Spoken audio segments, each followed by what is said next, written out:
Hey guys, welcome back to the channel and another Swiss001 video. Today, let's talk about a very interesting emergency, I think. And that is the case of paralyzed vision, if that makes sense. You know, if the windshields, for example, all get smashed, for example, in a Birdstrike, which can, by the way, actually happen and has happened before, so that you can basically not see what's going on in the outside. Let's actually go ahead and simulate that today. And let me just show you why that is really not that big of a problem, is it? I mean, obviously it's not that much of an enjoyable flight, but you know, let's just see what happens. Let's just go full power and see if we can take off out of here. We should be able to. This is Nice Airport. Yes, we're in the south of France. No, this should not be an issue. I mean, we haven't even started the thing yet, or maybe we should actually do that. Okay. Honestly, I have no good way of simulating this kind of accident. There we go. Now all the windows are blocked. That's all we can do, honestly. Yeah, there's pretty much no good way to realistically simulate the windows being smashed, so we have to do it like this. We are now flying without any windows, and yeah, we're now kind of flying without any view of what's actually going on in the outside.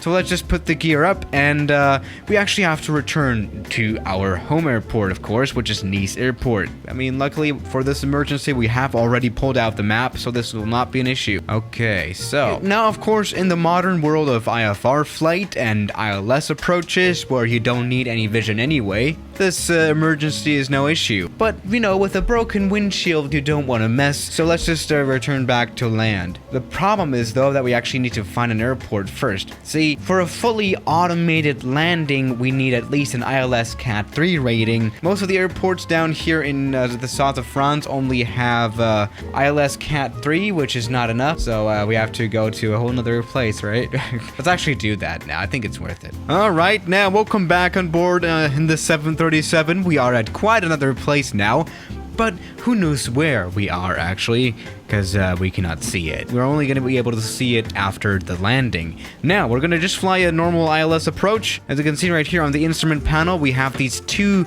like, diamonds, if that makes sense. And these will actually be our only instruments to guide us down onto the runway, which, by the way, works out perfectly fine. There we go. So something I've just done is turn the approach mode of the plane on. You know, that is on the autopilot dashboard. And the plane is totally flying itself right now. It is aiming for 124 knots. And with that approach mode, it just follows the glide slope and the center line down to the runway, which is the ILS. Let's do that. I actually want to see what happens if we just let the plane land itself, because this version of the 737 is actually not certified to do that. It's only like certified to fly the approaches and all that, but not necessarily the landing itself. So that can be interesting. Here we go. The spoilers are armed. The plane is fully ready for the landing, so no problem at all. Meanwhile, we can see ourselves on the map. Let's actually reveal where we are. We are in Frankfurt, quite another place that we just traveled all the way across Europe. This is kind of weird though, but it's like nothing different than flying through like a layer of clouds or something, which is a totally operatable like weather. So let's just see what's gonna happen in a second. And there we go. The airport is coming up. We can already see all the textures. I do wonder what the autopilot's gonna do for this landing. It's probably just gonna slam the plane on the runway, right? Because that's what usually happens, but we'll find out in a second. Literally. Oh, we can see some trees. Maybe you're a little low. This doesn't feel good. Oh, there's the runway 18 alarm that you always get here. All right. 100. I mean, it cannot be as bad as a Ryanair landing. 40, 30, 20, 10. You know what? That was solid. Let's now stop as soon as possible. Again, I have no idea where on the runway we actually are. We actually might run off the runway in a second. So to avoid that, let's just stop as quickly as possible. And there we go. That was probably a nicer landing than I have done in videos. Jesus, that was smooth. I mean, the touchdown was a little on the rough side, but again, the autopilot wasn't really made for flaring.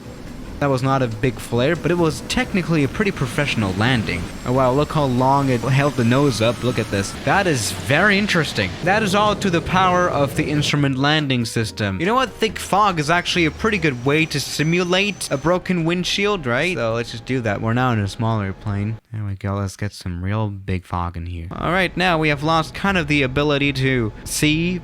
Just go ahead and turn the autopilot back on. Because especially in these small planes that you actually fly by hand normally, you can lose the orientation very quickly if you cannot orientate yourself. Let's just go ahead and land down on Frankfurt Airport. You know, we're again using the ILS capabilities of that airport, because you know the smaller ones don't necessarily have it.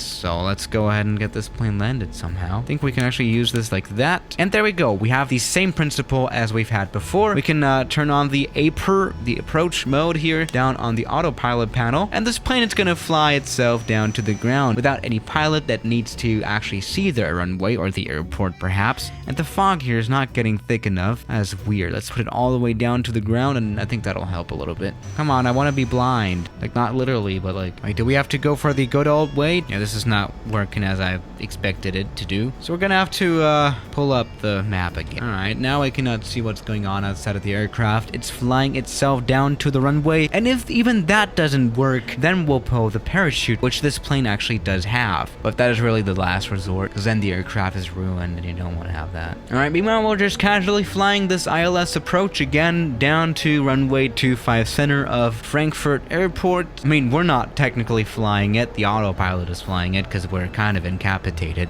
Was that the right word? We're just blind. Alright, see, that's kind of nice here. Being able to spectate your flight very closely while the autopilot is doing its work. Let's go ahead and get the flaps going, and then we can settle in for a nice, hopefully smooth landing down on the runway. I actually want to see how a plane like the Cirrus Jet handles this, because I've never really used the approach mode on that one either. But we're looking good. Again, we're flying very closely above some trees, which I'm not very comfortable with. Alright.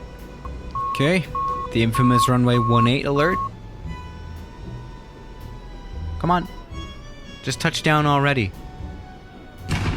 Alright, that was a touchdown, I guess. Let's stop as quickly as possible. Just again, we have the problem of not knowing where on the runway we exactly are, so we want to stop as soon as possible. Which we have. That was pretty nice, huh? And you know what? That landing was actually not too bad either. Especially on the center line. That's actually quite reliable here with the ILS approach.